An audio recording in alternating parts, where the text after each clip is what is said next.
माँ को मार दिया, कोई दुख नहीं है, कोई पछतावा नहीं, बिल्कुल भी नहीं।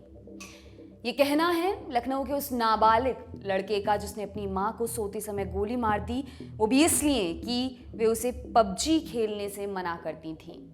16 साल के इस लड़के से लखनऊ पुलिस ने पूछताछ की है। इस पूछताछ के दौरान उसने जो जवाब दिए वो सुनकर कोई भी दंग रह जाएगा। सुनिए पुलिस और लड़के के बीच सवाल जवाब। पहला सवाल, तुमने ऐसा क्यों किया? जब लड़के से सवाल पूछा गया कि तुमने ऐसा क्यों किया, तो इस पर उसने कोई जवाब नहीं दिया। थोड़ा सख्ती से जब फिर से उससे पूछा गया कि तुमने ऐसा क्यों किया, तो उसने जवाब देते हुए कहा, मम्मी रोका टोकी बहुत करती थी, गेम नहीं खेलने देती थी। अगला सवाल था, गोली कैसे मारी? लड़के ने कहा, रात में सोते समय जब मम्मी सो गई तब पापा की पिस्टल से गोली मारी। अगला सवाल, डर नहीं लगा पुलिस पकड़ लेगी? लड़का कहता है नहीं। फिर उसे सवाल पूछा जाता है, बहन को क्या बताया? उसका जवाब होता है, मम्मी के बारे में किसी को बताया तो तुमको भी ऐसे मार दूंगा, तुम चुप रहना। अगला सवाल था, कौन सा गेम खेलते थे फोन में? लड़का बताता है, online game, PUBG, fighter, Instagram पर रहता था, अच्छा लगता था, मम्मी रोकती थी, गुस्सा आता था। फिर सवाल पूछा जाता है, पापा अगर मारते तो उनको भी गोली मार देते?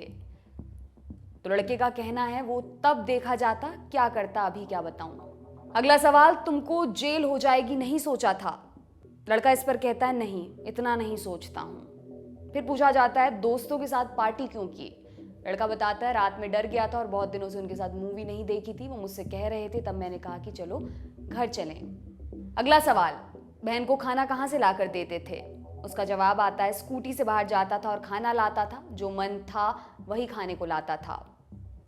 अगला सवाल, घर में खाना बनाया क्या? लड़का बताता है, हाँ बनाया, जो बहन को पसंद था वही बना देता था। फिर पूछा जाता है, अम्मा तो है नहीं, दुख नहीं है तुम्हें? लड़के का इस पर जवाब होता है, नहीं, दुख नहीं है। अगला सवाल आता है, घर पर फोन आता था तो क्या बताया था?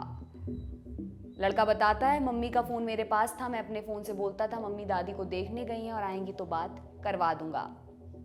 फिर पूछा जाता है, पापा का फोन क्यों नहीं उठाया? लड़का बताता है, उठाया था, जब देखा ज्यादा फोन आ रहा है तब बताया कि ऐसा हो गया। अगला सवाल, मोबाइल में पॉर्न देखते थे, मम्मी मना करती थी? लड़का बताता है, मेरे दोस्त देखते थे, उनको कोई नहीं कहता था। कहानी क्यों गढ़ी? ये अगला सवाल पूछा जाता है लड़के से। उसका जवाब आता है, लगा था किसी को पता नहीं चलेगा। अब आपको बताते हैं कि लड़के के पिता ने क्या बड़ी मांग कर दी है। आज तक से जुड़े आशीष श्रीवास्तव के मुताबिक आरोपी लड़के के पिता ने आरोपी बेटे को माफ करने की गुजारिश की है। उन्होंने कहा, पत्नी तो चली गई, अब इकलौता बेटा ना जाए, पूरा घर बर्बाद हो गया है और अब कोई बचा नहीं है, बेटे से नासमझी में कत्ल हो गया, इस वजह से उसको माफ किया जाए और उसके परिवार को बचाया जाए। हालांकि पिता की इस गुजारिश पर लखनऊ पुलिस ने कानूनी कार्रवाई का हवाला दिया है। आपको बताते हैं ये मामला पूरा खुला कैसे। घटना 4 जून की रात की है। 16 साल के बेटे ने अपने पिता की लाइसेंसी पिस्टल से अपनी मां को गोली मार दी। मां को गोली मारने के बाद वे 3 दिन तक पार्टी करता रहा। इस दौरान उसने अपनी बहन को भी कई बार धमकाया। दोस्तों के साथ क्रिकेट खेला और उनके साथ उसी घर में पार्टी भी की जहां पर मां की लाश पड़ी हुई थी। लाश की दुर्गंध को छिपाने के लिए रूम फ्रेशनर छिड़कता रहा। इसके बाद पड़ोसियों को बदबू आई तो उन्होंने पुलिस कंट्रोल रूम में फोन किया। मकान में पहुंचकर जब पुलिस ने बेडरूम का दरवाजा खोला तो ये मामला भी खुला। आपके लिए ये खबर लिखी हमारे साथी अभय ने। मेरा नाम है दिव्यांशी। देखते रहिए दी लल्लन टॉप। शुक्रिया।